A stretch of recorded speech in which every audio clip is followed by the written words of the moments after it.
Hello, hi friend, कशा आहात तुम्ही? आय होप सगळे ठीकच असताल. तर माझ्या कुकिंग चॅनलमध्ये तुमचं मी मनापासून स्वागत करते. आणि हो फ्रेंड्स, आपली रेसिपी जी आहे ना, तर स्किप न करता असाच पुढे कंटिन्यू पाहत राहा. तर मी तुमच्यासाठी रोज नवीन काही ना काही छान-छान अशी रेसिपी घेऊन येत आहे. आजही घेऊन आलेली आहे. तर आज आपण मस्त अशी रेसिपी बनवत आहे. तर असंच माझ्यासोबत कंटिन्यू राहा. रेसिपी काय आहे ते पूर्ण व्हिडिओ पाहिल्याच्या नंतरच कळेल. तर तुम्ही तर पाहिलंच असेल, की आपली रेसिपी स्टार्ट झालेली आहे. थोडंसं खोबऱ्याचा तुकडा घेतलेला आहे. 2 ते 3 कांदे घेतलेले आहे आणि त्याला लाईट गोल्डन होईपर्यंत मी तेलामध्ये परतून घेतले आणि जी मटकी आहे ना, मटकी स्वच्छ म्हणजे निवडून वगैरे पाण्यात भिजवून ठेवलेली आहे आणि तुम्ही इकडे पाहत असाल, की मिक्सरमध्ये मसाला जे आहे ना, कांदा आणि खोबरा मिक्सरमध्ये बारीक करून घेतलेला आहे.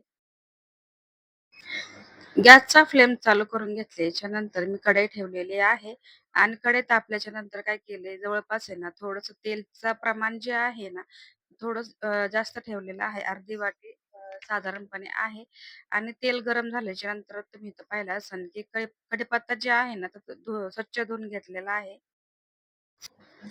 आणि तुम्ही इकडे पाहत असाल, की तेलामध्ये एकदम तडतड होईपर्यंत मी काय केले, कढीपत्ता थोडासा परतून घेतल्यानंतर काय केले, थोडंसं जिरं पण मी लाईट गोल्डन म्हणजे लाल असं लालसर होईपर्यंत तेलामध्ये फ्राय करून घेतलाय. आणि तुम्ही इकडे पाहत असाल, की जे आपलं खोबरं आणि जी कांदा होता ना, ते मिक्सर जारमध्ये बारीक करून घेतलेला आहे. अर्धा चमचा ते घेतलेला आहे लसणाची पेस्ट आणि अर्धा चमचा इथे घेतलेले आहे आल्याची पेस्ट.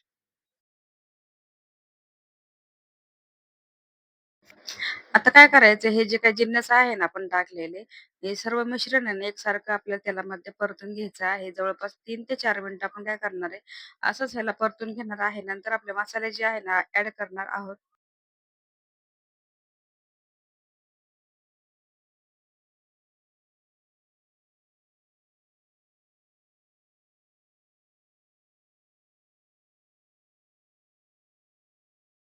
आणि आपला मसाला जे आहे ना, तर 3 ते 4 मिनिटं परतून झाल्याच्या नंतर आता आपले मसाले स्टार्ट करूया.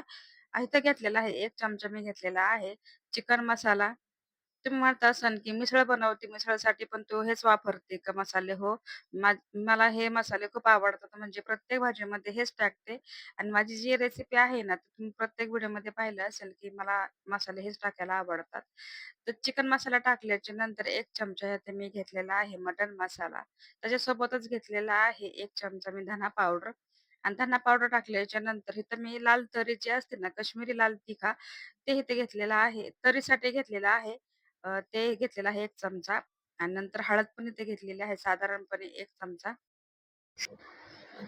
आणि इथे तुम्ही पाहत असाल, की याचा टेस्ट वाढवण्यासाठी घरचा जी मसाला असतो ना आपला, तो घेतलेला आहे अर्धा चमचा. कारण लाल तिखट आहे ना, तरीचे त्यात पण त्या तिखटचं प्रमाण असतं. त्याच्यामुळे मी इकडं होममेड मसाला कमी केलेला आहे आणि चवीपुरतं मीठ ॲड केल्याच्या नंतर आता हे जे आपण टाकलेत ना मसाले, ते सर्व काय आहे ना, तर आता आपल्या तेलामध्ये परत परतून घेऊया. आणि हो फ्रेंड्स, आता इथं तुम्ही पाहिलं असेल, की ते मी बनवत आहे मिसळ आणि मिसळ जी बनवत आहे ना, ती माझ्या पद्धतीने बनवत आहे. कारण पुणेरी मी आधी व्हिडिओ टाकलेला आहे पुणेरी मिसळ म्हणून. तर ती वेगळी होती आणि ही जी रेसिपी आहे, ही पण वेगळी आहे. तर तुम्ही तर माझी जी प्रोसेस आहे ना, तिथं तुम्ही पाहू शकता. खूप अशी वेगळी आहे. तर ही माझ्या पद्धतीने बनवलेली आहे आणि तुम्हाला एक गोष्ट सांगू का? ही ही जी रेसिपी आहे ना, तुम्ही नक्की एकदा ट्राय करा. खरंच की इतकी छान आणि इतकी टेस्टी होती. मी तर म्हणते तर तुम्ही बाहेरचं खायचंच विसरून जाताल मिसळ. कारण घरच्या घरी इतकी छान रेसिपी होऊ शकते. तर हे पण तुम्हाला कळेल की कशाप्रकारे बनू शकते. तर आपण इथं काय करूया, जे आता स्वच्छ पाण्याने धुवून घेतलेले आहे ना मटकी, आता ते काय करूया मसाल्यामध्ये परतून घेऊया. आता तुम्ही बऱ्याच ठिकाणी पाहिले असेल, की जी हळद टाकून, मीठ टाकून बॉईल करून घेतात मटकी. तसं मी इथे काय केलेलं नाही. तुम्ही डायरेक्टली इथं पाहू शकता. आणि इथं काय केले डायरेक्ट मसाल्यामध्ये मी मटकी परतून घेणार आहे. डायरेक्ट पाणी टाकणार वगैरे अजिबात नाहीये. आता जे आहे ना, तर पूर्ण एकसारखं मिश्रण तयार केल्याच्या नंतर ह्याला मी 5 मिनिटं गॅसचा फ्लेम कमी करून त्याला मी असंच म्हणजे सॉफ्ट करून घेणार आहे. म्हणजे कसं की झाकण ठेवल्याच्या नंतर काय होतं, जे मसाला आणि मटकी पूर्ण एकत्र फ्लेवर होतो आणि मटकीला टेस्ट वाढते, चविष्ट होते. त्याच्यासाठी काय केलंय आणि तुम्ही इथं पाहू शकता बरं का, एकदम कलर जे आहे ना, एकदम चेंज झालेला आहे. आधीचा व्हिडिओ पहा आणि आत्ताचा व्हिडिओ पहा. तुमच्या तोंडाला पण पाणी सुटलेलं आहे का नाही सांगा बरं? तर ही रेसिपी इतकी छान झालेली होती ना, तर म्हटलं चला आपण आपल्या पद्धतीने नवीन काहीतरी बनवूया. तर आता हे काय केलंय तुम्ही इथं पाहिलं असेल, की जे काय 5 मिनिटाच्या नंतर झाकण ओपन केल्याच्या नंतर मटकी इतकी सुंदर दिसत होती, इतकं खमंग वास सुटला होता, तर काय सांगू. आणि नंतर काय केले मी, थंड पाण्याचा वापर न करता तर मी गरम पाण्याचा वापर केलेला आहे. पाण्याचं प्रमाण पातळ म्हणजे असं काय केले जास्त ठेवलेलं आहे. आपली जी मिसळ असते ती म्हणजे काय होतं, की फरसाणमध्ये डिप झालं पाहिजे. त्याच्यासाठी काय करायचं पातळच ठेवायची आहे. ज्यावेळेस आपण भाजी बनवतो घरच्यांसाठी चपातीसोबत खायला त्यावेळेस क्वांटिटी व्यवस्थित म्हणजे कमी असते. घट्टचं प्रमाण असतं. आता तुम्ही पातळ बनवलेली आहे आणि आपल्या मिसळला तरी तुम्ही पाहू शकता कशाप्रकारे आलेले आहे. आणि गॅसचा फ्लेम जे आहे ना, ते मीडियम ठेवलेला आहे आणि मीडियम ठेवल्याच्या नंतर तुम्ही तर पाहता असाल, की कशाप्रकारे 10 मिनिटाच्या नंतर आपण काय केले, झाकण ओपन केले. मटकी तर शिजायला हवी ना. 5 मिनिटात मटकी शिजते का? नाही ना. मग 10 मिनिटाच्या नंतर मटकी पूर्ण शिजली. नंतर कोथिंबीर जी आहे स्वच्छ पाण्याने धुवून घेतलेली आहे. ती आपण काय केली आहे, आपल्या मिसळमध्ये ॲड केलेली आहे.